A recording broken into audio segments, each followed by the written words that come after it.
Хүн төрөлхтний түүх гэдэг үргэлж хөгжил дэвшил, шинэ нээлт, инновац дээр суйрлан бичигдэн үлдэж байдаг нь жам. Тэд анхлан гал гарган дулаацаж, дугуй зохион бүтээж, шинжлэх ухаан, техник технологиг хөгжүүлснээр өөрсдийн амьдралыг улам хялбар болгож чадсан. Галыг хэрэглэж сурснаас дутахгүйгээр хүн төрөлхтний хөгжил дэвшлийг хурдцсан зүйл бол цахилгаан эрчим хүч. Хөрш хоёр улсын нэг Орос оронд 1887 оноос Москва хотыг гэрэлтүүлэх ажил эхэлж, Ленин Орос орон дээр цахилгаанжуулалтыг нэмбэл коммунизм болно гэдэг алдар түгээн хэлж байлаа. Харин өмнөд хөршид 1920 оноос энэ талаар судалгааны ажлууд хийгдснээр 1940 оноос Оросын технологиг нэвтрүүлж эхэлсэн байна. Тэгвэл монголчууд үндэсний эрх чөлөөний хувьсгалаар тусгаар тогтнолоо тунхаглаж, Монгол төрийг сэргээн байгуулахын өмнөхөн буюу манай байгалийн баялагийг сонирхсон гадныхан ерөө голын алтны уурхайд 120 кВт, борооголд 90 кВт чадалтай цахилгаан станцыг ашиглаж эхэлснээр цахилгаан эрчим хүчтэй анхлан танилцсан байдаг. 1912 онд Богдант үеийн засгийн газар хаант Орос улсаас 5.1 сая рублийн зээл авч түүгээрээ зэр зэвсэг хэвлэн үйлдвэр топны завод төвийн дотроо 30 кг чадалтай цахилгаан станц захиалж худалдан авсан. За ингээд энэ худалдан авсан цахилгаан станцыг түүхэн тэмдэглэснээр 1916 онд ашиглалтанд орж Монгол оронд анх удаа ойрын гэсэн цахилгаан станцтай болж тухайн Монгол улсын нийслэлийн өргөө хотод цахилгаан гэрэл хэрэглэж эхэлсэн түүхтэй. Тэгээ ардын үсгэл ясны дараа цахилгаан гэрлийн газрыг гэрлийн хороо гэдэг нэртэй нэр томьёогоор ажилуулад гэрлийн хороо цаашаа хөгжиж 1926 онд төмрийн заводын цахилгаан станц 1932 онд дунд голын цахилгаан станц гэсэн хоёр цахилгаан станц нэмж баригдсанаар 1932 онд гэрлийн хороо нь 2 кВт-ийн хүчтэй 30 гаруй агаарын дэд станцтай ийм цахилгаан сүлжээ бүрэлдэж энэ үеэс бол Улаанбаатарын цахилгаан шугам сүлжээ өнөөдрийн нэрлэж байгаа цахилгаан түгээх сүлжээ компани үүссэн түүхтэй. 32 онд одоо нэгдүгээр цахилгаан станц цахилгаан хангамж том болсон, нэгдүгээр, хоёрдугаар Улаанбаатар хотын суурьшлийн өсвөд нэлээд хэлэгдсэн. Ийм учраас энэ алсад одоо цахилгаан хангамжуулах юм гарч болсон юм аа. Ингээд энэ ажиллагаа тэр үеийн техник бол голдуу одоо 6 кВт түшгэлсэн ийм байсан ба одоо агаарын дамжуулах шугам, трансформаторууд одоо научны жавж ялгаа бүгд зэс утсан байсан. За энэ төв цахилгаан станцын ашиглалтанд орсон явдал бол Монгол улс эрчим хүчний салбар үүсгэхэд ихээхэн алхам том амжилт болсон бөгөөд энэ үеэс цахилгаан шугам сүлжээ жинхэнэ техникийн утгаараа цаашин улам хөгжих дэлгэрэх ийм үе нээгдсэн байдаг. Төв цахилгаан станц байгуулагдсны дараахан дунд голын шийдэнгийн хороог төв цахилгаан станцаар нэгтгэж төв цахилгаан станцын нэг цех болон ажиллуулсан түүхтэй. Улаанбаатар хотын цар хүрээ хэрэглэгчдийн тоо эрс нэмэгдсэнийг харгалзан 1939 онд аж үйлдвэр ба барилгын яамны тушаалаар цахилгаан комбинатын харьяанд гэрлийн хороог шинжилэн байгуулах шийдвэр гарав. Монголд шинээр байгуулагдсан үйлдвэр заводуудын цохилох зүрх нь гэрлийн хорооныхан байлаа. Дэлхийн 2 дугаар дайны дараа аж үйлдвэр барилгын яамны харьяанд айл өрх албан байгууллагын дотоод үсрэлт засвар үйлчилгээ хийх цахилгаан борлуулах зорилгоор гэрлийн хороог цахилгаан гэрэл борлуулах газар болгон өргөтөглөө.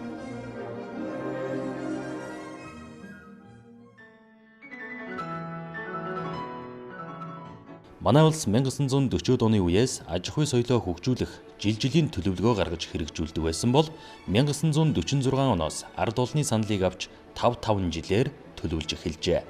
Энэ нь социалист системийн орнууд бий болж улс орныхон дотоод аж ахуй, нийгэм соёлын үндсэн бүтээн байгуулалтыг Хэтийн бодлогын үндсэн дээр шат дараалан шийдвэрлэх шаардлага тулгарсан зэрэгтэй холбоотой байв. Ийхүү 1953-аас 1957 онд улс ардын аж ахуй соёлыг хөгжүүлэх 2 дугаар 5 жилийн төлөвлөгөө, нийслэл Улаанбаатар хотыг шинжилэн барих ерөнхий төлөвлөгөөний хүрээнд цахилгаан шугам сүлжээг зайлшгүй өөрчлөх шаардлага тулгарлаа. 1957 он гэхэд гэрэл борлуулах газар нь 154 ширхэг дэд станц, өндөр хүчлийн агаарын 200 км, газар кабелийн 14.7 км, нийтдээ 1000 гаруй км урт нам хүчлийн шугамтай, жилдээ 5 сая гаруй киловатт цахилгаан эрчим хүч борлуулдаг 400 гаруй мянган төгрөгийн угсралтын ажил хийдэг болоод байлаа. Гэвч зардал хэмнэж албан аппаратыг цомгдох зорилгоор тэр ондоо гэрэл борлуулах газрыг төвд цахилгаан станцтай нэгтгэж цахилгаан комбинат гэж нэрийдэх болжээ. 1950-аас 1960-ад оны хооронд бүгд найрамдах Монгол Ард улсын хөдөө нутаг аймгийн төвүүдэд ээлж дараалан цахилгаан эрчим хүчтэй болгохоор зорилоо. Энэхүү бүтээн байгуулалтыг хөгжлийн гэрэл түгээгчид маань Монголын ууган эрчим хүчний үйлдвэрийн хувьд удирдан зохион байгуулж оролцсон юм. Энэ үед хотын доторх цахилгааны сүлжээ шинжилэл хийгдэж Улаанбаатар налайхын 35 кВт-ийн 2 дахь шугам барьж байгуулсан байна.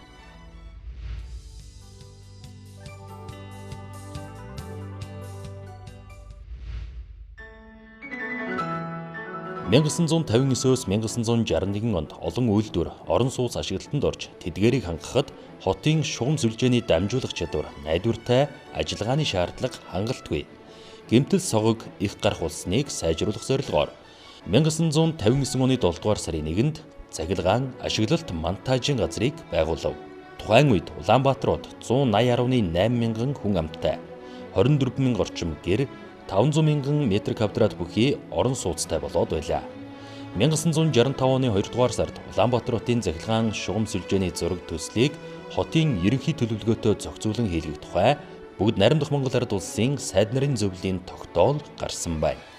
Ийхүү хөгжлийн гэрэл түгээгчид маань Улаанбаатар хотыг эрчим хүчээр хангах хариуцлагатай үргээн биелүүлэх явцдаа 1964-өөс 1965 онд цахилгаан ашиглалтын газар, 1965-аас 1973 онуудад цахилгаан шугам сүлжээний газар, эрчим хүч борлуулах газар нэртэй болж бүтэц зохион байгуулалт нь өөрчлөгдөн улс орныхон хөгжил дэвшлийн тэргүүн игнэнд ажиллаж байлаа. 67 онд одоо шугам сүлжээний том өөрчлөлт, шинжилэл, техник шинжилэл явагдсан. Энэ 6 кВт-ийн одоо төхөөрөмжүүдийг 10 кВт шилжүүлсэн. Зэс утсуудыг хөнгөн цагаан одоо утсаар сойжсан. За 67 онд Ветносыг ирэхэд бол газрын дарга нь Нанзад гэдэг хүн байсан. Энэ хүн одоо их туршлагатай тийм хүн байсан. За ерөнхий инженер жигжиг гэж ажиллаж байсан. Ингээд энэ дотроо бол ижүүрнээр байгуулагдсан тийм комитет аж ахуй асуудалтай шугамсуулж. За энэ 67 он гэдэг бол теорийн хувьсгалын 50 жилийн энэ жил болсон.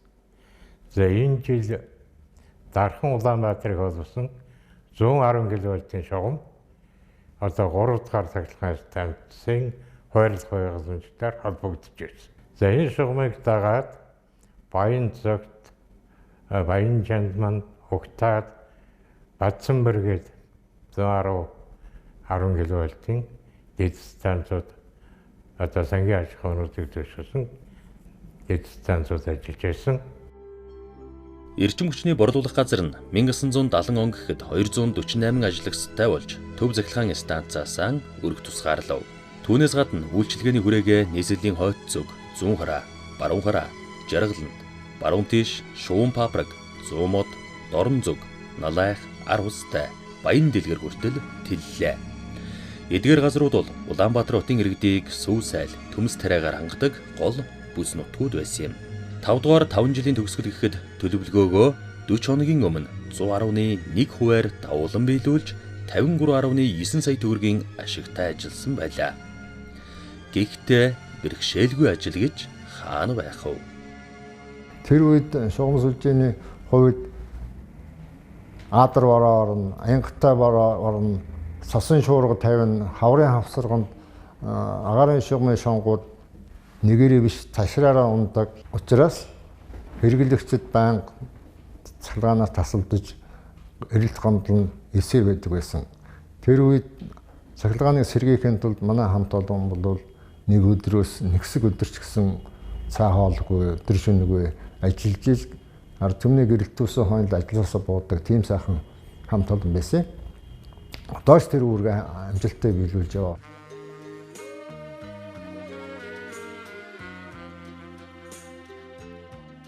Гэр хорооллын айлын гэрийн гадаа байдаг намчлын шугамын модон тулгуурт нь хөлдийхэд тэрийг холбооны яамны барилга монтажын газартаа тохироод мөн жилд 500 хийгээд ингээд 2000 онд жишээлбэл одоо модон тулгуурууд хотын хэмжээнд ерөнхийдөө хөлтэй болж найдвартай ажиллагаанд дээсэрсэн хамгийн гол нь хүний амь насыг аварсан том ажил болсон байхгүй юу. Тэр хотын төв рүү цахилгаан ирэхэд алдагдaltaй байх харна. Анха Гипро Common Energy гэдэг зөвлөлт холбоот улсын институтээр тооцоо хийлгээд үнийг хэрэгжүүлэхэд Даранбаазар даргын үед дорцорнгийн намсраад орж өдөртэй нийгэлцээнд дарга эдгээр тооцоо хийгээд 35 кВт-ийн хот тойрсон юм сүлжээ хийсэн байна лээ. Үнийг хийхэд эрчим хүчний барилга угсралтын трестийн дарга Мэлха гэж байсан тэр хүний хөдөлмөрөөр 35 кВт-ийн сүлжээг барихдаа тулгуурын 110 кВт-ийн хэмжээтэйгээр хийгээд нэг ажлыг дахиад өргөжлөл хийхэд саадуулахгүйгээр алсыг харж хийсэн байт юм байна лээ. Шугам сүлжээний техникийн болоод эдийн засгийн үр ашигтай ажиллагааг хангахын тулд бол шугамын дамжуулалтын явцад тэнд шингэх энергийн алдагдлыг бууруулах асуудал бол гол асуудал байсан. Тэр үед тооцоог нь бид яаж шийдэг байсан бэ гэвэл өвөл зуны үйлрэлд цахилгаан ачааллын хэмжилтийг маргаа зохион байгуулж аваад тэрнийхээ үндсэн дээр шугамын алдагдлын тооцоог хийж илаа. Ангатгч нь бол одоо инженер Бямбал логарифмын шугамаар хийж илээ ш тэр үед чинь. Тэгээ энэ ч биш байна гэж инженер Тоон нөмөр тэр хоёр маань эстетикийн төв газрын нөхдүүтэй миний найз нөхдүүтэй нийлээд ерөөсөө алгоритм боловсруулаад тооцоолдог. Ингээд электрон цахилгаан тооцоолон бодох машин Минс 32-т анх оруулсан байгаа.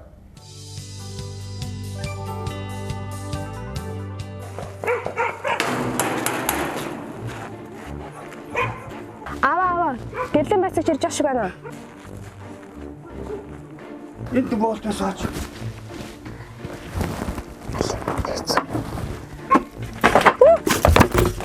Ламбано.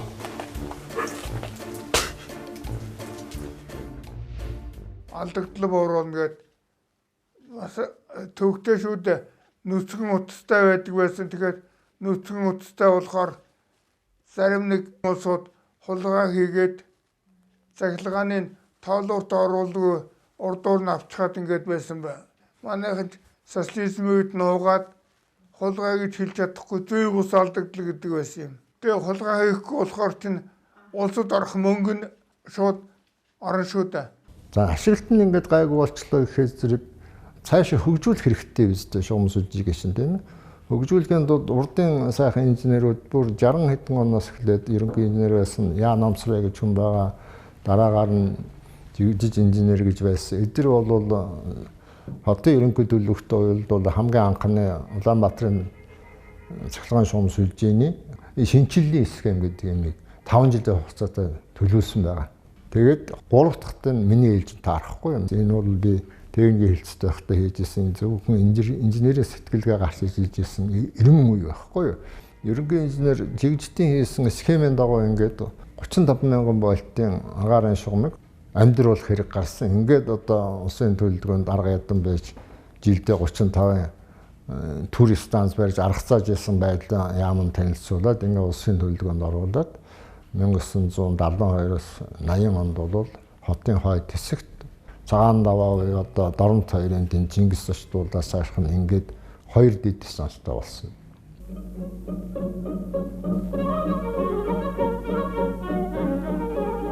Улаанбаатар хотын захиргаан шугам сүлжээний газрын эрэлэн хамгаалалтын манчуур эвлэн гишүүн мэрмэрсүрэн зөвлөлт холбоо тулсаад эрэлэн хамгаалалт автоматик мэрэгжил эзэмшиж орчин үеийн өндөр хүчтэй тоноглолын нийгмэл эрэлэн хамгаалалт автоматик ашиглалт үйлчилгээ тохируулгын ажлыг шалгуулах хийдэг болжээ. Эрчим хүчний салбарт чанарын гавшгаач бригадын хөдөлгөөнийг анх түрүүн залуучуудын дундуур нь үйлж, газрын нийт ажиллагчдыг социалист хөдөлмөрийн хөдөлгөөнд хамруулан, үйлдвэрийн нэгжүүдэд аж ахуйн дотоод төлөвлөлт нэвтрүүлж, үндсэн хөрөнгөнд бүртгэлээр тавьдаг хяналтын систем тогтсон зэрэг нь улс ардын аж ахуйд нэвтрүүлэх тэргүүн туршлага болов. ТЭС 3 дээр чинь 25 мегаваттын анхны том турбо генератор ашиглалтанд орлоо шүү дээ. Тэгэхээр зэрэг 78 онд. Тэгэхээр тэрний хүчин чадлыг эзэмшихийн тулд ТЭС 3-аас 110 шавн урдуур явуулаад туулын 70 дээгүүр явуулаад тэр үеч бас Орос нөхдөд зураг төслийн нэгтэнд бас хамт ажиллаа. Ингээд өмнөд дэд дистанц 110, туул дэд дистанц 110 ийм дэд дистанцуудыг байгуулад тэгээд 110 шумаа холбогдоод тэгээд дорнод нэгэ туул дэд дистанцаас өгөөд дорнод нэг дорнод хоёрын хоорондох 35 шумыг 79 онд ашиглалтанд оруулсан байгаа. Тэр үед бол одоо Улаанбаатар хот маань 35 мянган вольтын цагираг хэлхээд найдвартай цахилгаан хангамжтай болсон гэж. За би анх 1978 онд цахилгаан чухам сүлжээний газар ажилд орсон ихэд цахилгаан чухам сүлжээний газар 6 кВт-ыг 10 кВт шилжүүлэх том ажлыг кабелийн цехийн дарга долоон сөрөнгийн удирдлагаар явуулж байсан. Үүнийг тооцоог содномд орж багш хийсэн байсан. Техникийн алдагдлыг бууруулах, хүчлийг нэмэх ийм ажлыг хийж байсан. Энэ ажил маш их том ажил. Тэгээд тэр ажилд бол нөгөө 6 кВт-ийн сүлжээг 10 шилжүүлэхэд хүчлийг нэмэгдүүлэх учраас хөндөөлөх чадварыг дээшлүүлэхийн тулд кабелийн цехийн ажилчид маш их ажил хийж байсан.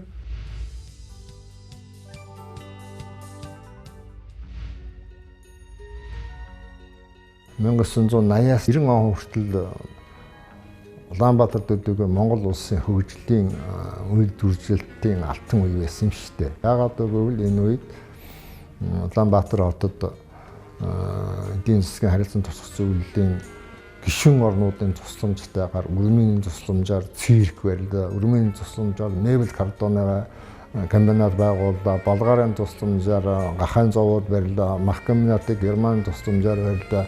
2.5 сая хос гутал үйлдвэрийг чинь Чехөд барьж өглөө. Ингээ эсгийн гутлын үйлдвэрийг чинь одоо Орос нөхдүүд бас барьж өглөө. Ноос нэхэмдийн үйлдвэрүүдийг бас Орос барьж өглөө. Хөнгөн бетоны үйлдвэрийг чинь одоо Польши нөхдүүд барьсан. Надах хүртэл шинэ үйлдвэр барьж ирсэн шүү дээ. Энэ яг хөгжлийн алтан үед нь мөн цахилгаан шугам сүлжээ бол дагаа төгсгөөсөөр аргагүй болсон. Багнуурын дэдсэн сайн байрлал олох гээд Орос аваатай аюулах нь нүүргэнтэй хөндий чинь халуунаар алхаж явлаа ш. Тэгээд одоо талбайгаа сайхан сонгочоод нэлээд хойд ингэртэн. Тэгээд одоо шав тавьда Монгол үнийн ёсоор гээд аюулаа чулуу түгээ Багнуурын одоо 220 кВт-ийн дэд дистанцын шавыг чулуугаар тавьж тэмдэглэчээд аюулаа буцаж исэн жишээтэй. Багнуурт бол цахилгаан хариуцсан өнөр хамгийн эхлээд нэлээд туршлагатай их сайн тийм мастер нанслагыг гэрүүлээр тэшээ суулгасан байсан. За тэгэхэд бол орон сууцны баригдээгүй төр барилгууд ихээс нэг өглөө эртгээ яваад одоо станц хүмүүсийг одоо эргэж очиж байгаа. Тэгсэн дэдний ингээд цасан дарагдсан. Хаасан дотроос хоогож чадахгүй цасан дарагдсан. Ийм нөхцөлд ажиллаж байсан дээ. Дарханаас гарсан өндөр хүчлийн шугам тал нутгаар гэрэлгэгээ элчин яриг түгээх судас болж байна. 110 мянган вольтын хүчлэлээр Дархан, Улаанбаатар, Багнуур гээд ингээд 400 гаруй километр шугамд анх одоо хүчлөглөх дархнаас залгаж хүчлөглөж байгаа байхгүй. Тэгээд Монголын хамгийн анхны уурхайн алхагч экскаватор гэдэг одоогоор бол динозавр шиг төмөр хэлхээтэй том амтан байгаа шүү дээ. Тэрийг чинь уурхай нөхдөд хамт одоо ажиллаж ийж тэрийг ажиллагаанд оруулсан. Шугам сүлжээний мэрэгжилтнүүд бол одоо ер нь тэргүүлэх хэмжээний улсууд гэдэг нь энд шууд харагдсан. Цахилгаан шугам сүлжээний газрын эд оргил хөгжсөн үеийн 1966-аас 1980-ад оны дунд үе хүртэл байдаг. За энэ хооронд Бүгд найрамд Монгол Ард улсын улс төрийн зохион соёлыг хөгжүүлэх 4, 5, 6 дугаар 5 жилийн төлөвлөгөөний удирдамжинд заахтай төлөш эрчим хүчний аж үйлдвэрийн сурыг төрүүлэн хөгжүүлэх тухай заасан байдаг. За энэ заалт бол Улаанбаатар хотын цахилгаан шугам сүлжээний газрыг хөгжихэд түүхэн ач холбогдолтой өгсөн хамгийн өргөл үе байсан. За энэ хугацаанд бас Улаанбаатарын цахилгаан шугам сүлжээнийг хөгжүүлэх талаар тухайн үеийн зөвлөлт толгойд улсад 2 удаагийн төсөл боловсруулж энэ төсөл бол 2005 оны төвшөнд хэрэгжиж энэ дууссан. Ингэснээр одоо хот маань нөгөө 35-ын тойрог сүлжээ маань 110 мянган тойрог сүлжээ 3 дахин илүү хүчлэлтэй чадал нь мөн 3 дахин өссөн ийм тойрог цахилгаан хангамжийн шугамтай болсон учраас найдварсан. Одоо бол 2000-аас 2020 оны хооронд мөн одоо цахилгаан түгээх сүлжээний одоо цахилгаан дамжуулах сүлжээний инженерийн техникийн ажилтнууд барилга, хот байгальтай яам Улаанбаатар хотын засаг даргын тамган газартай хамтраад өсөн нэмэгдэж байгаа цахилгаан хэрэглийг хангахын тулд 3 дахь 110-ын тойрог шугамын барилга байгууламжтыг бол амжилттай хэрэгжүүлээд одоо бол дэлхийн нийслэл хотуудын жишг төрсэн цахилгаан хангамжтай болсон найдвартай. Кабелийн засварын ажил бол нүсэр ажил байдаг. Тэгээ газар ухдаг, тэр газар доор гинтсэн юмыг олж илрүүлж засах холбох гэдэг нь нэлээд өвгтэй ажил байдаг л дээ. Тэгээ энийг холбогддог дээр move гэж нэг нарийн технологитой. Тэгээ энэ зүйлдээ олдгоо гэж хаврцсан. Өнөн дээр болсон. Тэгээ манай инженерүүд энийг хийх дотооддоо бий болох юм ажилласан. Тэр долоон сарнгийн ахлуулсан хүмүүс шин технологи боловсруулж ийм үйлдвэрээсэн. За энэ үйлдвэр манайд ажиллаж байсан зөвлөлтийн байгууллагууд энэ үйлдвэрээс авдаг. Удаан өдрөө зарим үнэтэй гаргадаг. За энэ зээг бол 81 оны үеэс 90 оны хүртэл ажилласан байна.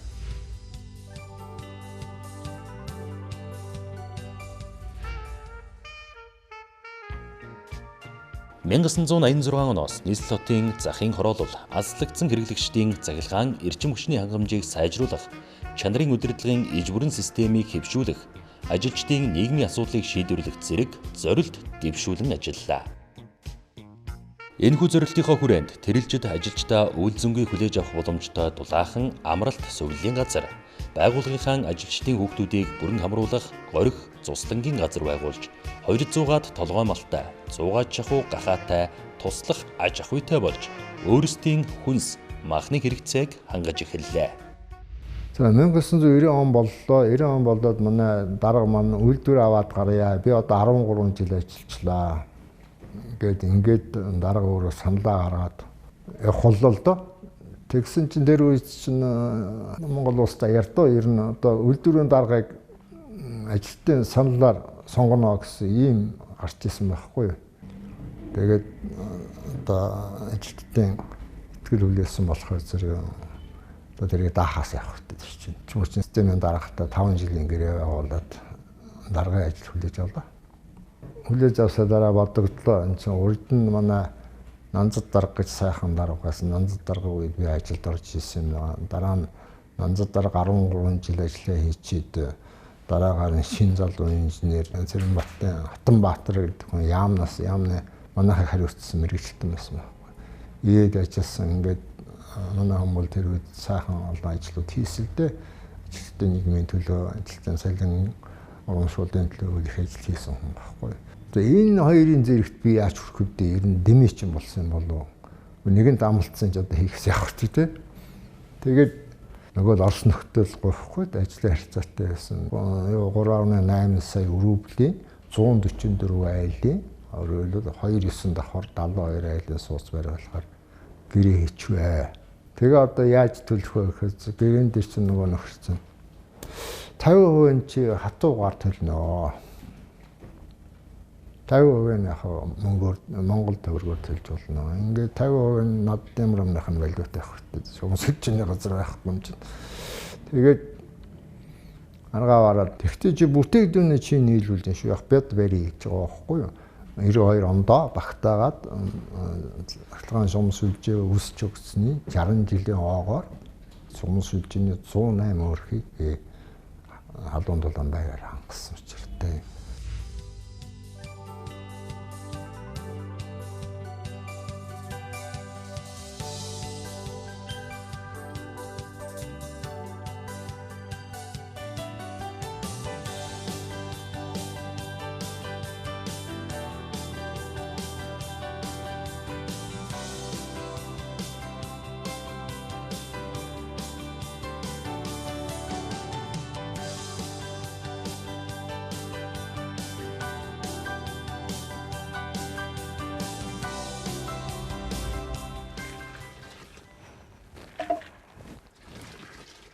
Ээжээ. Тавд сонгол бүх юм зогссон юм шиг санагдаад байна. Яагаад өөрөөрхөн тавд тасраад байна? Цахилгаан станцаа бичааллаад ийлэхгүй манайхан хязгаарлалт хийгээд байгаа юм байхгүй юу? Монгол хэрч сайхан юм аа. Гал хөстэй. Байрны айлууд бол тог тасарлаад бол цай ундч байхгүй. Гэхдээ 0 дэ хүртэл орч чадахгүй шүү дээ. Ээжээ хүмүүс хизэнээс л цахилгааныг хэрэгжилж эхэлсэн юм бол Толгойн миний хүн наатаа аавыгаа их хэрэлсэн асуудаа. Миний хүчин том болоод аав ээж хоёрынхоо мэрэгжлийг эзэмшээд сайн мончоор болдго юм штэ. Нэрлэлийн хүндрэлтэй үеийн 90-96 онууд юм аа. Манай эрчим хүчний их усүр талаас өөрөөр хэлбэл цахилгаан талаас хүчин чадлын дутагдлалд орж өдөр тутам хязгаарлалт хийдэг байсан. Хэрэглэгчдийг одоо тасалдуулж бухимдуулдаг. За тэгэл энэ ажлын газар дээр ирсэн ч тэр гэртээ очсон ч тэр удас бол байнга хангидаг. Сайн одоо өгөөд сонсон гэсэн байхгүй. Дандаа цахилгаан гэрэл тасарсан хүмүүсийн гомдол.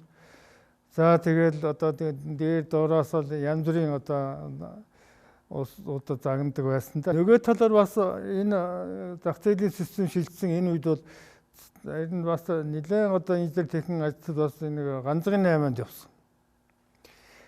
Тэгээд яг зарим ч эргээд ирсэн. Улс орны эдийн засаг хэцүүхэн тэр цаг үед одоогийн Улаанбаатар цахилгаан түгээх сүлжээ төрийн өвчт хөвцөд компанийн өөрийн хүчээр асуудлуудыг шийдэж боломжтой бүхий л арга хэмжээг аван ажиллаж байлаа. 110, 220 кВт-ийн 7 дид станцад шингэн зай хураагуурыг уураагаар солих ажлыг өөрсдийн хүчээр хийж ашиглалтанд оруулсан нь нэмэгдэл зардал, орон тоо хэмнэсэн чухал ажил боллоо. Хэдий хөрөнгө мөнгө хомс хэцүү цагч гисэн Дорн 2 дид станцын өргөтгөл Гео цэвэрлэх Улаанхааран 110 кВт-ийн дид станцыг байгуулан олон 10 км шугамыг шинээр барьж дид станцын салгагч богино залгуурын оронд тосон болон вакуум таслууруудыг тавилаа. Таслахад их хэмжээнд ном гардаг байсан байхгүй юу? Тэр номыг унтраахын тулд тос хэрэгэлдэг байсан. Тэр тосгүй болсноор тэр чинь нөгөө вакуум болгосноор бол байгаль орчин дээлтэй ийм технологи болчихж байгаа юм л да. Тэр бол яг 97 98 оноос л ихэлсэн те вакуум болгох ажиллагаа бол одоо тэгээд бүх тосон таслууруудыг вакуум болгоод шинжилээд дуусч байгаа. 93 оноос эхлээд хэцүү байдалд орсолд одоо тэр үе чинь нийгэмд оргисон үйлдвэр аж ахуйн газар ажиллахаа байсан, бүтээгдэхүүн барлагдахгүй болсон. Ингээд одоо хэрэглээний төлбөрөөр төлж чадхаа байсан. Тэгээд эхэнд нь бол одоо суудхан тооцоо хамгийн ихэнд уурхай төмөр зам эрчим хүчний систем 3 суудхан тооцоогоор цаасан дээр акт үлддэг байлаа шүү дээ.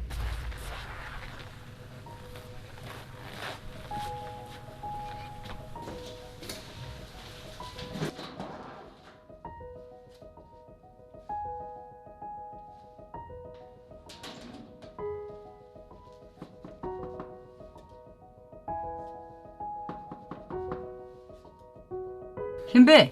Гэрлийн байцаагч байна. Наа. Энэ сарын цахилгааны төлбөр бичиж явж байна. Оо за. Та энэтэй танилцаад гар үсэ зураадах уу? За. Танах энэ сүүлийн 3 сард төлөгдөөгүй төлбөр байгаа юм байл шүү. Тэрнийг энэ сарын 25-ны дотор төлөөрэй. За харин манайх бас ойр төлж чадахгүй л яваад байна. Нөхөр 8-д явсан ч одоо ирдгүү зөндөө олон хон чинь. Тэгээ одоо мөнгө удаахгүй эренгүүт л тун удахгүй мөнгө төлнө. Танах байгаль сар болгоно гэх юм. Гэхдээ манайх харин ч бас гайгүй мөнгө төлдөг шүү дээ. Энэ сард л энэ удаад л нэг юм болоод байна. Би одоо ингээд таслаад явахгүй байхад дараагийнх нь хурж ирэл таслана шүү дээ. За ойлголоо. Энэ сарын 25-наас өмнө тушаачаарай. За удахгүй төлнө. За баярлалаа. За тэгээд тэр борлуулалтын орлогыг биелүүлэхийн төлөө цэвэрлэгчээс мань хүртэл одоо цөмөрөл явж ийлээ шүү дээ. Албан байгууллагаар очино, айлаар очино, хөдөөгийн сумдаар очиход бол хөөрхөлттэй шүү дээ. За хүмүүс одоо гэрэлтэй баймаар байна. Мөнгө төлөөг олон сар болчлоо. Чи одоо оронд нь ноолоор арьс ав. Мөнгөөрөө тооцож болдгоо мөн гэж хүртэл ярьж ирсэн шүү дээ. Нийслэл хотын төвийн барилгацсан хэсгүүдийн цахилгаан шугам сүлжээ нь газар доогуурах кабель шугамаар тижээгддэг онцлогтой. Эдгээр кабель шугамууд нь олон жил болсноос гэмтэл маш их гарч хэрэглэгчдийг эрчим хүчээр удаан хугацаагаар таслах хүндрэлүүд гардаг байлаа. Энэ газрын дор байж байгаа харагдахгүй гэмтлийг олж авахын тулд бид нэр одоо лаборатори гэж ярьдаг. Кабелийн гэмтэл хайх лабораторийг бол ашигладаг байсан. Энэ лаборатори маань одоо наривчлалмуутай өвлийн цагт ялангуяа хөлдөө газар маш олон газар ухуулдаг ийм хүндрэлүүд бол гардаг, хүмүүс маань их ядардаг байсан. За энэ асуудлыг шийдэхин тулд бид нэр наривчлал сайтай ийм одоо кабелийн гэмтэл хайдаг лабораторийг олон улсын одоо шугамар хайсаар байгаад олж одоо нэвтрүүлсэн маань маш их ажлыг хөнгөвчилж хэрэглэгчдийг эрчим хүчээр таслахгүй хурдан хугацаанд гэмтлийг нь олж устгах ийм сайхан боломжийг хүрдүүлсэн. За диспетчерийн үйл ажиллагааг сайжруулахын тулд 1997 онд одоо Чингэлтэй уулын гараа дээр 22.7 метрийн өндөртэй антенн босгоод ингээд диспетчерийн шуурхай холбоог л 15 км-т холбоо барьдаг байсан бол 100 км-т холбоо барих ийм хүчин чадалтай болгосон бол одоо ч гэсэн амжилттай одоо үйл ажиллагаа явуулж байна. За Дэлхийн банкны төсөл бол 1997 оноос бид бүхэн одоо энэ төслийг хэрэгжүүлэхийн тулд бол судалгаа хийгээд үйл ажиллагаа явуулаад ихэлсэлтэй. За ингээд бид бүхэн одоо тоолуурын хайрцагт байрлуулаад 6-гаар нь багчлаад ингээд цоочтой болгоод энийг одоо хэрэглэгчд бас хамаагүй оролдохгүй болгодог ийм байдлаар 1999 оноос Minivale хурд компанитай 1000 ширхэг ийм одоо хайрцагт тоолуур хийгээд загвар байдлаар одоо тавьсан чинь одоо бас эрчим хүчний алдагдал бууруулж болох юмаа гэдэг ийм санааг бол одоо анх олж хараад тэр цагаас хойш бол Дэлхийн банкны төслөөр одоо ийм одоо төсөл хэрэгжүүлвэл биднэрт одоо боломж байна гэдэг ийм санаачлагыг гаргаж ирсэн юм байна.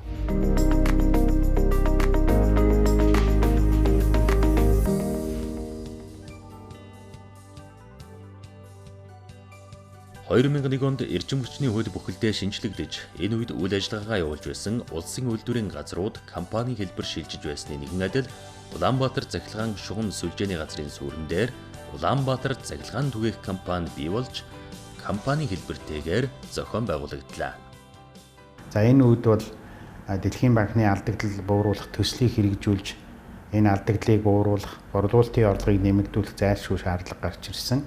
Ингээд 2002 онд ер нь энэ төслийг хэрэгжүүлэхтэй холбоотой компани өөрөө санаачлагтай ажиллахгүй бол ер нь болохгүй байна гэж үзээд тэгээд төслийг одоо яг Дэлхийн банкнаас тавьж байгаа шаардлагын дагуу хэрэгжүүлэхтэй холбоотой бүх тооцоог өөрсдөө нэг фидер дээр Динжин мянга гэдэг фидер дээр хийгээд тэгээд тэр фидер дээр ер нь 2 сарын хугацаанд бол нийтдээ нэг 12 дэд станцын 3000 гаруй айл өрхийг одоо яг дэлхийн банкны төслийн одоо хэрэгжүүлэх төр бүрээстэй уцтай болгох, тоолборуудыг нэгдсэн шийдэнд оруулах энэ ажлыг 2 сарын дотор хийсэн. Өмнөд байсан 70 орчим хувийн алдагдaltaй байсан шугамшилжээ алдагдал буугаад 5-аас 10% ороод ирсэн. Тийм учраас одоо энэ дэлхийн банкны төслийг бол хэрэгжүүлэх нь үр ашигтай байна гэдгийг одоо нотлоод ингээд халуугдах газар одоо их хурл дээр яригдаа шийдвэр энэ төр нь гараад тэгээд 2002 оны сүүлээр бол бид нэр сангийн яамтай дамжуулан жилт гэрээг байгуулад ингээд дэлхийн банкны төсөл бол хэрэгжиж ирсэн түүхтэй юм байнамаа. Тухайн үеийн борлуулалтын орлого бол эрчим хүчний салбарын хамгийн хүндрэлтэй асуудлуудын нэг байв. Учир нь орон сууцны конторууд байрны айлуудын захилгааны төлбөрийг хариуцж ажилладаг байснаас төлбөрийн зөрчлүүд нэлээд гарч байв. Иймд орон сууцнуудын цахилгааны борлуулалтыг шат дамжлаггүйгээр Улаанбаатар цахилгаан түгээх компани өөрөө хийж эхлэх шийдвэрийг гаргасан байна. Ингээд дэлхийн банкны энэ төслийг хэрэгжүүлж ирсэнтэй холбогдоод түгээх компани бараг 40 гаруй мэрэгчлэтнүүд, инженер техникийн ажилтнууд, удирдлагууд болоод Шинэ Зеланд улсад очиж одоо алдагдал бууруулсан газар дэлхийн банкны одоо төслийн дагуу бол сургалтанд хамрагдсан. Мөн одоо алдагдал багтаа шугамшилжээг одоо хэрхэн одоо ажиллаж байгаа талаар танилцсан.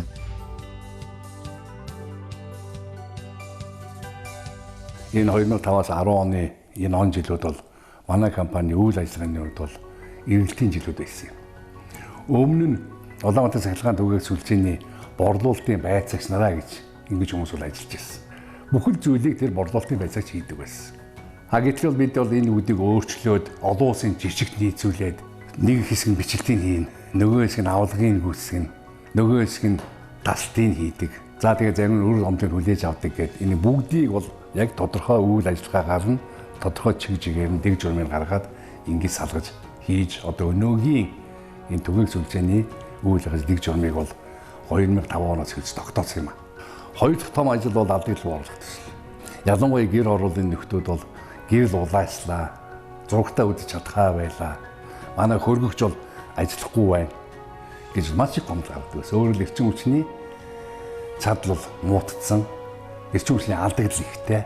Энэ бол маш их бэрхшээлүүд бол манай компанийн өмнө бол байсан юм а. Тэгээд бид бүхэн бол энэ дэлхийн банктай хамтаас энэ төслийн хүрээнд айл өрхийн цахилгааны чадлыг бол нэмэгдүүлж хэвийн юмд нь оруулсан. Гэр орол бол байшаа оруулаад авирал ахуй яг л ашигтай 2 тариф тоолборыг шинээр нэвтрүүлж эхэлсэн гэдэг энэ олон ажлуудын үйлсэнд манай түгээх сүлжээний эрчим хүчний алдагдал бол нэлээд буурсан. Эдийн засгийн чадвар нэлээд нэмэгдсэн ийм ажил болсон. За үүний зэрэгцээ бид бүхэн яг Улаанбаатар болоод Вашингтон хотод Америкийн улсын Вашингтон хотод дэлхийн банкны офис дээр 2-3 удаа энэ төслийнхэн талаар презентац тавьж ирсэн. Олон улсын стандартыг нийцүүлж манай инженерүүд бол энэ төслийг боловсруулж дэлхийн банкнд асуудал тавьж дэлхийн банкнд энийг шийдэж ирсэн энэ тохиолдол. Энэ төсөл бол яг Монгол манай инженерүүдийн түүний дотор манай түгээх сүлжээний инженерүүдийн хийсэн тэр төсөл. Гурт ажил юу вэ гэж ингэж ярих юм бол Улаанбаатар цахилгаан түгээх сүлжээ хэдийгээр Улаанбаатар хотын цахилгаан хэмжээг нийцэн хариуцдаг байсан боловч өөрийн гэсэн байргүй байсан. Өөрийнхөө байрыг бол өөрөө хөрөнгөө босгож гаргаж энэ байрыг бол бариулж ашиглалтанд оруулсан. Энэ төрүүчийн томилогдож ажиллаж исэн үеийн одоо бүх процесс над байсан учраас би энэ компанид юу хийх ёстой вэ гэдгээ бол маш сайн төлөвлөж орж ирсэн байсан.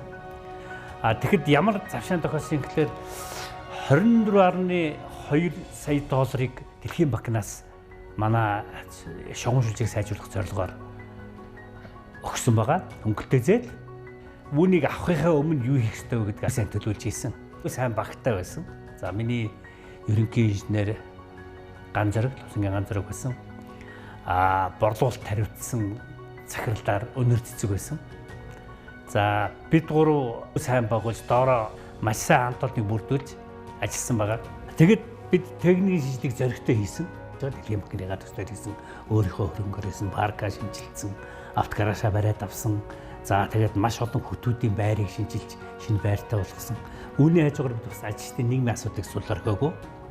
Жишээ нь одоо нисхийн цаадал 100 айлыгээд амны орон сууцтай болгосон байгаа. Цэвэр агаар төслөөс ажилчин болгонд 10 сая төгрөг. Компаниас 10 сая төгрөг ингээд 100 айлыг тэнд орон сууцтай болгоод Энэ бас одоо манай ажилтнаарсан бид одоо яг багаараа нийлээд нэг Төв аймагт Налаагт нийлээд 300 дайлыг орон сууцтай болгосон байгаа. Хүн ажил хийдэг учраас хүмүүсээ чадахжуулах зорилгоор бол олон хүмүүсийг бол гадаад явж сургасан байгаа. Дэлхийн банкны зардлаар энэ нь өөрөө хүнийг чадахжуулснаар өгөөж нэмэгддэг. Бид бол бас давхар хүнээ бодож ажиллаа хийжсэн. Ингээд үндсэндээ $280,000-оор бараг 160 ажилчин гадаад явсан байдэ. Одоо жишээ нь манайх шугамын алдагтал намайг ажил авахд бараг 37% байсан. $17 орж ирсэн. Тэгээ $17 орсноор жилд байгууллага нэг 10-24% ашигтай ажиллаад эхэлсэн. Тэгээ ийм өгөөжтэй ажиллаж учраас энэ автлын ажил хамт олонтой их талархаж явдаг. Энэ үед шалгарсан шилдэг инженерүүдээс бүрдсэн баг 2010-аас 2020 он хүртэлх цахилгаан шугам сүлжээний ажлын мастер төлөвлөгөө хийж гүйцэтгэсэн нь хамгийн чухал ажлуудын нэг байлаа. Улаанбаатар цахилгаан түгээх сүлжээ компанийн хувьд эрчим хүчний салбарт төрийн үйлчилгээг иргэдэд үзүүлдэг, хэрэглэгчдэд үзүүлдэг, үндсэндээ эрчим хүчний салбарын хэрэглэгчтэй харилцах нүүр царай болдог ийм онцлогтой байгууллага 12-оос 16 оны хооронд компани маань бүтээлч хөдөлмөрч хамт олон хэрэглэгчдэд үзүүлэх үйлчилгээний чанарыг дэвшлүүлэх, хэрэглэгчдэд чиглэсэн олон төрлийн шинэ үйлчилгээ бий болгох, хэрэглэгч төвтэй үйлчилгээний соёлыг нэвтрүүлсэн орчин үеийн компани болох энэ чиглэлээр илүү түлхүү ажилласан. 2013 оноос дуудлагын төвийг байгуулсан. 7004 дуудлагын төв бол хэрэглэгчдийн сэтгэл ханамжийн судалгаан дээр үндэслэж тэдэнд хэрэгцээтэй байгаа үйлчилгээг бий болгохоор зорьсон нэг томоохон ажлын хэсэг нь байгаамаа. Дуудлагын төв байгуулагдсан цагаас хойш асар өндөр ачаалттай ажилласан бөгөөд энэ дуудлагын төвөөр дамжуулж хэрэглэгчдэд цахилгаан эрчим хүчний талаар мэдээллийг хүргэхээс гадна энэ дуудлагын төвийн мэдээлэл датан дээр анализ хийж үйл ажиллагаанд үнэлт өмөлдөх боломжтой болсон.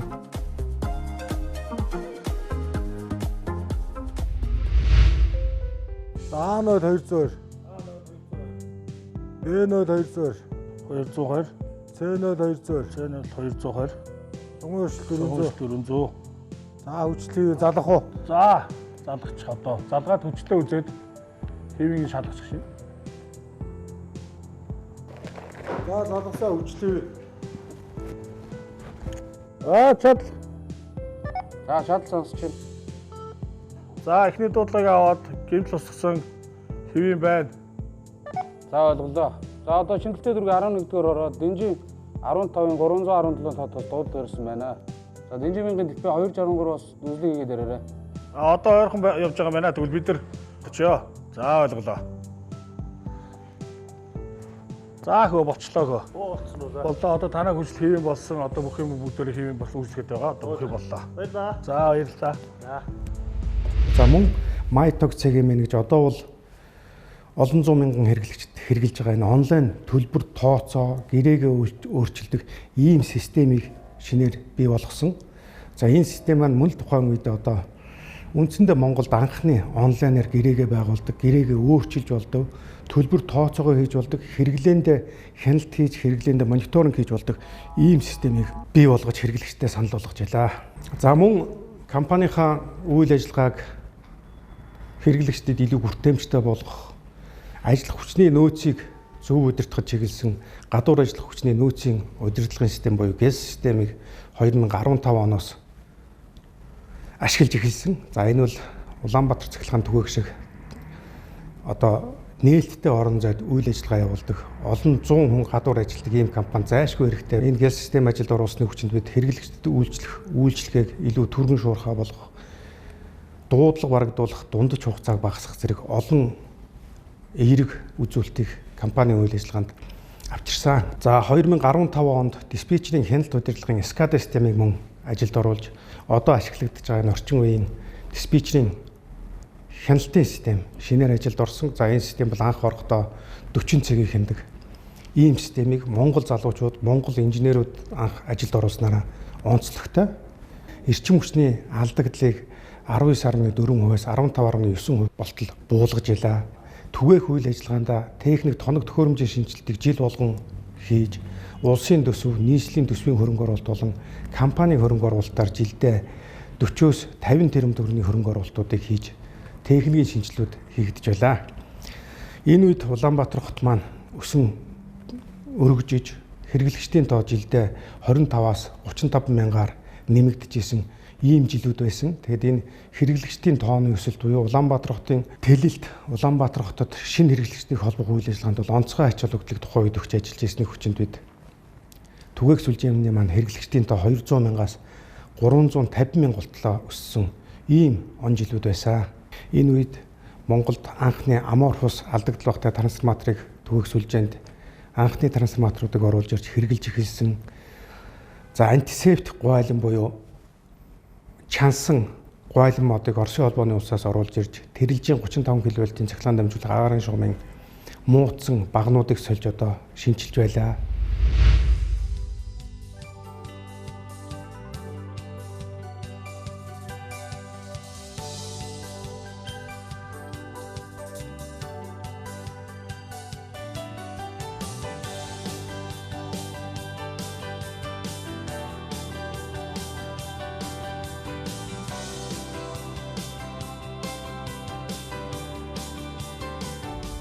Улс орны маань хөгжил дэвшил эрчимжиж, хүн амын өсөлт төвлөрөл ихсэж, хэрэглээ эрс нэмэгдэж буй өнөө болон ирээдүйн цагийн нөхцөл шаардлагад бид үйл ажиллагаагаа нийцүүлэн төлөвлөн ажиллаж байна. Бид өдөр тутамдаа цахилгаан эрчим хүчийг тасралтгүй түгээж, сүлжээний найдвартай ажиллагааг ханган ажиллаж байгаа бол сүлжээ дамжуулахаа өргөтгөл шинжлэх хот төлөвлөлтөд уялдуулан урт хугацааны бодлого төлөвлөлтийн дагуу хэрэгжүүлж байна. Нөгөө талаас улсынхаа нийгэм соёлын хөгжлийг мэдэрч хэрэглэгчдийнхаа тав тух сэтгэл ханамжид анхааран үйлчлэгээ сайжруулах олон санаа ажиллагааг үйлчлэгээндээ нэвтрүүлсээр ирсэн билээ. 2011 онд компани 16 стратегийн зорилтыг тодорхойлж 200 гаруй дэд төсөлтөй хөгжлийн бодлогын баримт бичиг боловсруулан 98% гүйцэтгэлтэйгээр хэрэгжүүллээ. Компани хөдөлмөр хамгаалал, аюулгүй ажиллагааг сайжруулах зорилгоор олон улсын АКСАС 18001 хөдөлмөрийн эрүүл мэнд аюулгүй ажиллагааны менежментийн тогтолцооны стандартыг нэвтрүүлж Канада улсын эрх хүчний байгууллагаар баталгаажуулсан байна. Байгууллагад учирч болох эрсдлийг урьдчилан тодорхойлох, сэргийлэх сайн арга хэмжээ болсон гэж үзэж байна. Улаанбаатар цахилгаан түгээх сүлжээ төрийн өмчит компани нь 2022 оны байдлаар 417 мянга гаруй хэрэглэгчтэй цахилгаан эрчим хүчээр хангах гэрээ байгуулан ажиллаж байна. Сүүлийн 10 жилийн хугацаанд хэрэглэгчдийн тоо 95.4%, худалдан авсан цахилгаан эрчим хүчний хэмжээ 66% өссөн, цахилгаан эрчим хүчний алдагдлыг 6.1 пунктээр бууруулжээ. 2021 онд 511.4 тэрбум төгрөгийн орлогыг төвлөрүүлсэн нь 10 жилийн өмнөхөөс 394.1 тэрбум төгрөгөөр өссөн дүнтэй байна.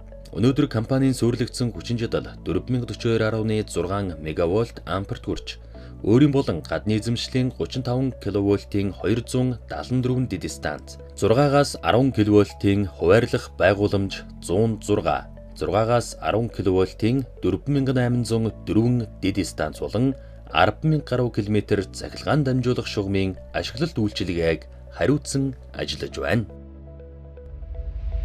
Үйлдвэр үйлчилгээ, барилгажилт, цуслангийн өсөн нэмэгдэж байгаа хэрэглээг хангах, 6-аас 35 кВт-ийн шугам сүлжээг өргөтгөх, цахилгаан хангамжийн найдвартай байдлыг дээшлүүлэх зорилгоор Дэлхийн банкны төслийг үргэлжлүүлэн хэрэгжүүлсэн. Өнгөрсөн хугацаанд цахилгаан эрчим хүч түгээх үйл ажиллагааг ухаалаг удирдлагын систем шилжүүлэх, сүлжээг ийжүүрэн хөгжүүлэх асуудлыг төлхөө авч үзэн 2012-оос 20 он, 20-оос 25 он баримтлах техникийн бодлогын дүрмийг боловсруулан жил бүрийн төлөвлөгөөнд тусган амжилттай хэрэгжүүлж байна.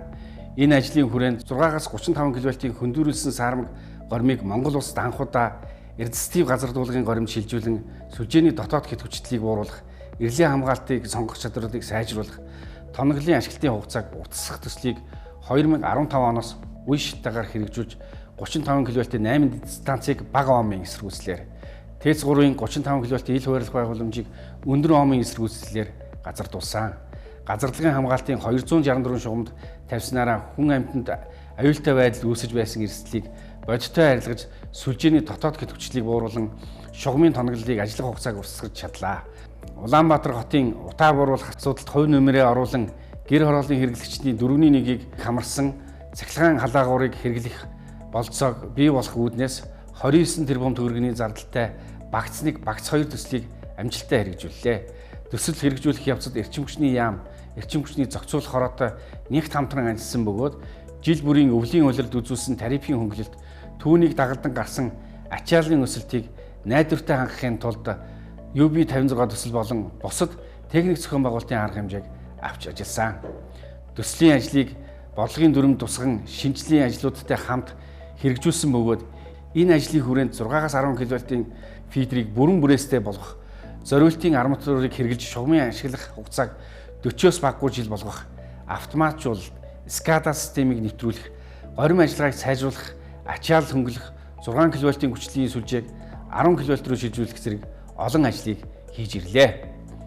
Өнөөдрийн байдлаар 35 кВт-ийн 22 дэд станц, 6-10 кВт-ийн 45 хуваарлах байгууламжийн 769 ком таслуур сэлгэн залгалтын аппаратад SCADA системийг нэвтрүүлж 568 шугамыг таслах залгах тоноглолын төлөв, горим ажиллагааг диспетчерийн удирдлагын пультээс байнга хянах, алсын удирдлагыг таслах залгах үйлдэлийг гүйцэтгэж байна.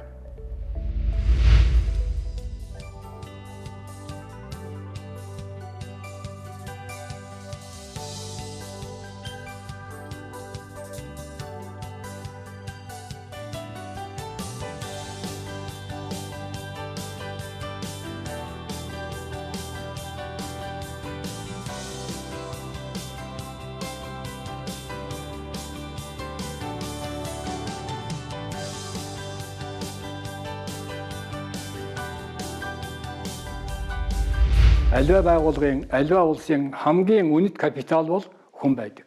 Тиймээс хүнээ хөгжүүлж, хүнээ чадваржуулж, хүний ажлыг өгнөж урамшуулах явдал бол юугаар тутахгүй том хөрөнгө оруулалт болно. Энэ байгууллагад сород болсон гавьяатууд, эрчим салбарын алдартнууд төрж гарсан өнөөдрийн үйл ажиллагаа явуулж байгаа маань төрийн өндөрлөг болон бусад байгууллагад ажиллаж байгаа хүмүүс маань энэ байгууллагыг ихэнхэн дамжиж өнгөрсөн гэж хэлж болно. Эрчим салбарын бол угаасаа анхаа шатнаас эхэлдэг ийм бичиг дэв хуультай. Эхлээд манчоор хийдэг, үнсчин хийдэг, ажилчин сэлэсрэж угаас хаашаа шат дамжиж явдаг сахилгаан станц жишээлбэл 17 шат төөх шилжээнд 10 шат ч гэдэг юм уу. Ингэсэн хүмүүс маань амьдрал үдсэн, нухлагдсан, цаашд ажил хийхэд бүх юм толгоон дээр байж идэг. Аюулгүй ажиллагаа хангадаг. Дэлхийн нийтийг хамарсан цар тахлын үеэр эмнэлэг, онцгой байдлын газруудтай адилхан ачаалалтай ажилласан хүмүүс бол Улаанбаатар цахилгаан түгээх сүлжээний хэн. COVID-19 халдвар төвчний хөл хорооны үед цахилгаан эрчим хүчээр тасралтгүй хангахын төлөө маш их хичээж ажилласан. Тийм ч учраас өнөөдөр Улаанбаатар цахилгаан түгээх сүлжээний хамт олон эрчим хүчний салбарын хаан 2021 оны шилдэг төрийн өмчит байгууллага удам залгасан мастер тулга маань салбарын хаан шилдэг мастер болж эрчим хүчний сайдайсан шагналан гардан авлаа. Энэ бол 90 жил тасралтгүй эх орныхоо хөгжлийн зүрх нь болж зохицсон хөгжлийн гэрэл түгээгч нийт хамт олонны нөр их хөдөлмөрийг үнэлсэн эрхэм шагнал байлаа. За би энэ 2001 он төгсөөс хойш өдөрт 21 жил Улаанбаатар цахилгаан сүлжээнд хувьцаат компанид ажиллаж байна. Ээж аав маань хоёулаа цахилгааны инженер улсад байсан. Аав маань бас цахилгааны монтер хийж байгаад тэгтэгтэй гарсан. Ээж маань болохоор Улаанбаатар цахилгаан сүлжээний хувьцаат компани Баянгол дүүргийн дараал хийж байгаад ээж минь тэгтэгтэй гарсан байгаа. Би өв залгамжлсан инженер хүн болсон. Тэгээ одоогор би 22 дахь жилдээ ажиллаж байна. Нийт би Баянзүрх дүүрэг, Сүхбаатар дүүрэг, Чингэлэг дүүрэг хариуцсан, засвар үйлчлэгийг хариуцсан 385 аж ахуйн нэгжийг хаалттай станцыг под станцуудыг хариуцсан засвар үйлчлэгийг хийж ажилладаг. Тэгээ үүнд биес маш их баярлж байна. Хэдийч аав ээж хоёр минь хоёулаа эндээ байх учирсан тэгээс арж байгаа баярлалаа. Улаанбаатарын цахилгаан түгээх сүлжээ төрийн өмчит хувьцаат компани үүсэж хөгжснөө түүхт 90 жилийн ойг тохиолдуулан компани хамт олон та бүхэндээ эрчим хүчний салбарын хамт олонны нэрийн өмнөөс болон хувьяасаа баярын мэндчилгээ дэвшүүлж эрүүл энх, аз жаргал, сайн сайхан бүхнийг хүсэн өрөөе.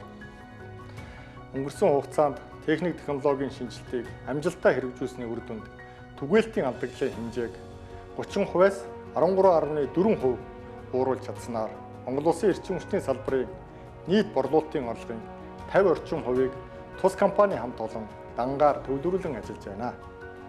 Тус компани өмчлийн түгээх сүлжээний технологийн үйл ажиллагааны хяналт мэдээлэл, удирдлагын SCADA болон ухаалаг тоолбарын систем, хэрэглэгчдэд зориулсан үйлчилгээний програм хангамжийг амжилттай нэвтрүүлснээр бүс нутгийн захиргаан хангамжийн айдвартай байдал дээшилж хэрэглэгчдэд үзүүлэх үйлчилгээний соёл сайжирсныг онцлон тэмдэглэж байна. Дэлхийн нийтийг хамарсан сар дархлын хүнд үед хэрэглэгчдийг эрчим хүчээр тасралтгүй хангах, эрхэм үүргээ амжилттай биелүүлэхийн зэрэгцээ нийслэлийн агаарын бохирдлыг буруулах, айл өрх, аж ахуйн нэгж байгууллагын захиргаа эрчим хүчний төлбөрийг төрөөс хариуцах, Монгол Улсын засгийн газрын шийдвэрийг амжилттай, хариуцлагатай хэрэгжүүлэн ажиллаж байгаа та бүхэндээ талархал илэрхийлж байна. Цаашид ололт амжилтаа улам баттгаж, орчин үеийн техник технологийн шинжилтийг бүрэн нэвтрүүлэх үйл ажиллагааг цаг алдалгүй хэрэгжүүлэн ажиллаж чадна гэдэгт итгэж байна. Цаашдаа одоо төр засгаас биднийг дэмжиж байгаа. Сая одоо шинэ сэргээлтийн бодлого гэх том одоо бодлогын бишиг баримлах хурал батлалаа. Тэр 6 одоо том бодлогын нэг нь эрчим хүчний асуудал байна. Тиймээс эрчим хүчний салбарын энэ бодлого хэрэгжснээр 2027 оны төвчөнд одоо дотоодын хэрэглээг өөрснөө бүрэн хангаад нөөц чадалтай бол цаашдаа эрчим хүч экспортлох ажил бол 2030 оноос эхэлнэ гэж бид найдаж байгаа. Улаанбаатар хотыг 2030 он хүртэлх хөгжлийн чиг хандлага, Улаанбаатар хотын цахилгаан хангамжийн 2040 он хүртэлх хөгжлийн ерөнхий төлөвлөгөөг хэрэгжүүлэх, арга хэмжээний төлөвлөгөө зэрэг стратегийн баримт бичгийг боловсруулах ажилд гошуучлан оролцож, хэрэглэгчдийг найдвартай эрчим хүчээр хангах ажлын төсөв хөрөнгийг зарим хэсгийг улсын болон нийслэлийн төсөвт тусгуулан түгээгшүүлжээний өсөн нэмэгдэж байгаа хэрэглээг хангах ажлыг зохион байгуулан ажиллаж байна. Улаанбаатар цахилгаан түгээгшүүлжээ төрийн өмчит компанийнхаа 90 жилийн он баярыг тохиолуулан үе үеийн ажиллагсад ахмадууд хамт олондоо ажлын өндөр амжилт, аз жаргал, сайн сайхан бүхнийг хүсэн өрөөё. Би өөрөө гинтгээгүй ажиллана. Би бусдыг гинтгээгүй ажиллана. Бид аюулгүй орчныг бүрдүүлж, мэдээлжээр хөдөлмөрлөхөө. Хангарлыг.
Young